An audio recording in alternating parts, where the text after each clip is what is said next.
we play a round called Four Horsemen of the Amocalypse. This game involves Lucy, Greg, Andy and Russell, so if you could make your way to the performance area, please. This is where we test our performers' stand-up skills. We spin our news generator, it settles on a topic, and anyone can volunteer jokes about the chosen subject. The winners are the people I judge to produce the funniest stuff. That is just against nature. OK, here we go. Let's spin the wheel. OK, the first topic is Britain. Who wants to come in on that? Yes, I love Britain. Do you? Kind of. I think Britain's amazing, but I think we're quite hard on ourselves. Like, if you go to America and you do shows, they always get this thing where you go on stage in America, like in Chicago, and you say, oh, so what's Chicago like? And they go nuts. They go, woo, yeah, Chicago, woo, woo, woo, for about a day. And then you come back over to Britain and you go to somewhere like Birmingham and you say, oh, so what's Birmingham like? And they all go, oh, it's a bit shit. I live in London, in Britain. I live in Kentish Town, which is lovely because it is actually like a Kentish town. Unfortunately, the town in Kent it's like is Maidstone, which is crap. North London's quite posh, though, because there's a hairdressers near us, which is called the Elysian Fields Hairdressers. Oh, it's where heroic hair goes to die. Where I used to live in South London, the hairdresser was called We're Going to Cut You, Slag. Thank you, Mr. Porter.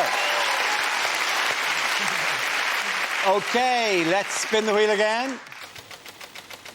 The subject is sport. Who wants to come in on that? So, hey, Freddie Flintoff, how drunk would he have been on Monday night? That's all I've got on that one. We have got a great new British hope for our sport, though. Laura Robson, Britain's tennis, 15 years old, both her parents Australian. We don't mind immigration when they've got a bit of talent. We object to people sneaking into Britain on a rubber dinghy unless they can do it really bloody quickly. Thank you very much, Ali Parsons. OK, that leaves us with Greg and Russell. Let's spin the wheel. The next topic is education. Who wants to come in on that? Russell. I remember school being fun. I think my favourite moment ever in life, pretty much. There was a girl in our school called Lydia. She was trying to make her calculator work. She was repeatedly knocking it against a desk.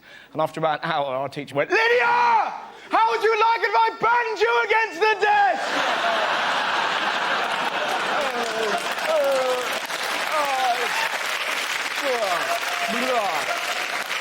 It's the greatest day of school.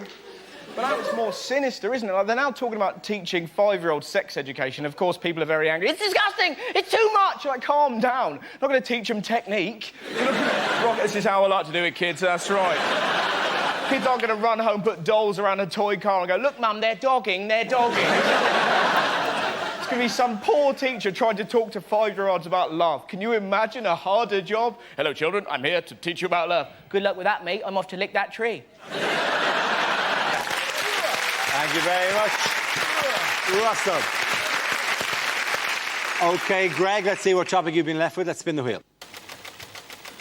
And the topic is the human body.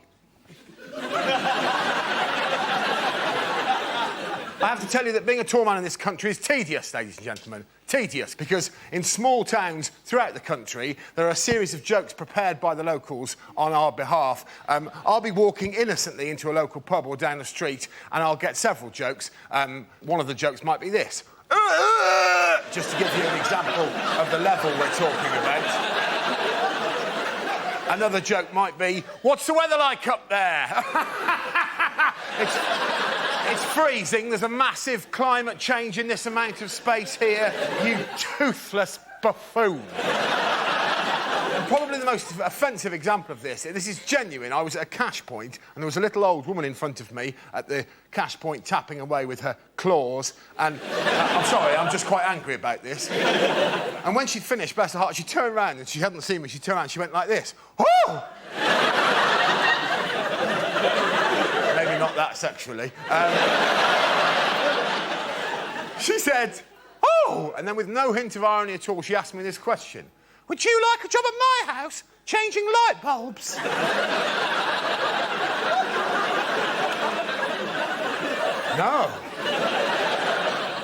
old woman. I have plans of my own. Now, get out of the way of the cash point. 20 minutes is long enough for you to have worked out that that's a Tesco club card. Thank you very much, Greg. At the end of that round, the points go to Greg and Lucy.